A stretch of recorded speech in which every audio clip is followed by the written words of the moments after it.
अस्सलाम वालेकुम मुअज़्ज़िज़ नाज़रीन। Doctor Salahuddin Babar global health TV से आपकी खिदमत में हाज़िर।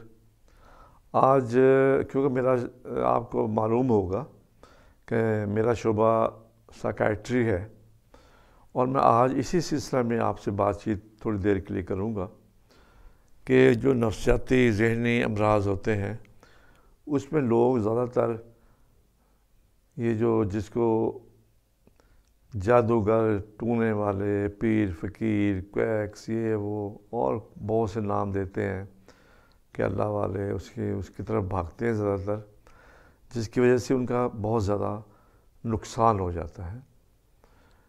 देखें, ठीक है, लोग इबादत करते हैं, तक़वा इख्तियार करते हैं, लेकिन ये है कि अल्लाह ताला ने किसी को ऐसी ताकत नहीं दी होती कि जो कि फ्यूचर को या अंदर झांक के देख सके कि इसका मसला क्या है।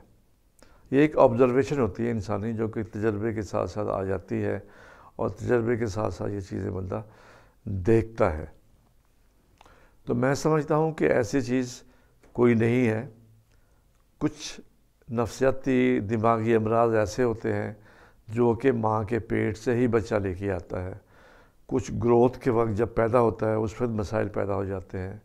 कुछ पैदा होने के बाद बेएहतियाती की वजह से अमराज पैदा हो जाते हैं, जिसकी वजह से बच्चों में ग्रोथ में साथ साथ उनके मसाइल जो है बढ़ते रहते हैं।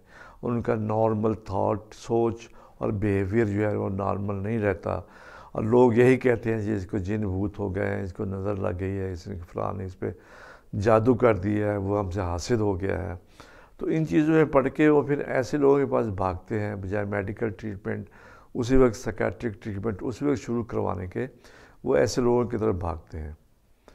जब भी आप ऐसे महसूस करें कि इंसान की सोच और रवैये में फ़र्क आ रहा है, या उसका रवैया सख्त हो रहा है, या वो स्टबन हो रहा है, या वो चीज़ों को मानने से करने से इनकारी है, तो उससे बेहतर तरीका होता है कि आप माहिर नफ्सियात को, साइकियाट्रिस्ट को या साइकोलॉजिस्ट को आप जाके मिलें, उसकी असेसमेंट करवाएं, ताकि अर्ली एज में, जितनी अर्ली एज में ये चीज़ें असेस हो जाएंगी और लोगों को पता चल जाएगा, उतना ही आसान होता है कि उस बच्चे को मैनेज कर लिया जाए, ताकि वो एडल्ट एज में जाके उसकी ट्रेनिंग मुकम्मल हो और वो कुछ ना कुछ ज़िंदगी में काम करने के काबिल हो और कम से कम अपने और अपने बीवी बच्चों को पालने के, उसको संभालने के वो काबिल हो सके।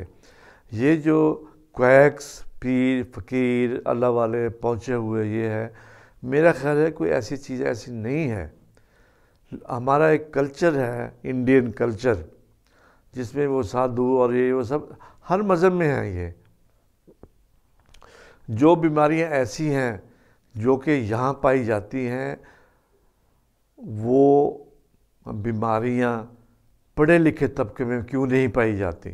वो इन चीज़ों पर बिलीव क्यों नहीं करते? इसलिए कि हम में जो पढ़ने की वो सलाहियत है, या पढ़ने की जो एक जो तबका पढ़ता है उसकी मिकदार, इलिटरेसी जो है ना, लिटरेसी रेट बहुत कम है, लोग इलिटरेट हैं, इस चीज़ों की तरफ जाते हैं। तो देखो, कुरान, हदीस, अल्लाह पे बिलीव करना, आखिरी रसूल पे बिलीव करना, ये हम सब मुसलमानों का फ़र्ज़ है और हम मुसलमान भी इसी वजह से हैं।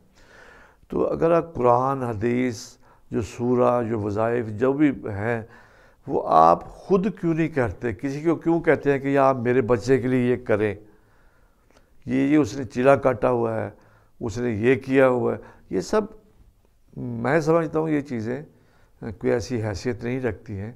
जब भी कोई ज़हनी मसला हो, नफ्सियाती मसला हो, तो उसके माहिर को दिखाएं, ताकि वो इनिशियली उसको मैनेज किया जा सके, ताकि वो एडल्ट एज में जाके आपको, फैमिली को, बच्चों को, दूसरे बहन भाइयों को वो तंग ना कर सके। बहुत मेहरबानी। अल्लाह हाफ़िज़।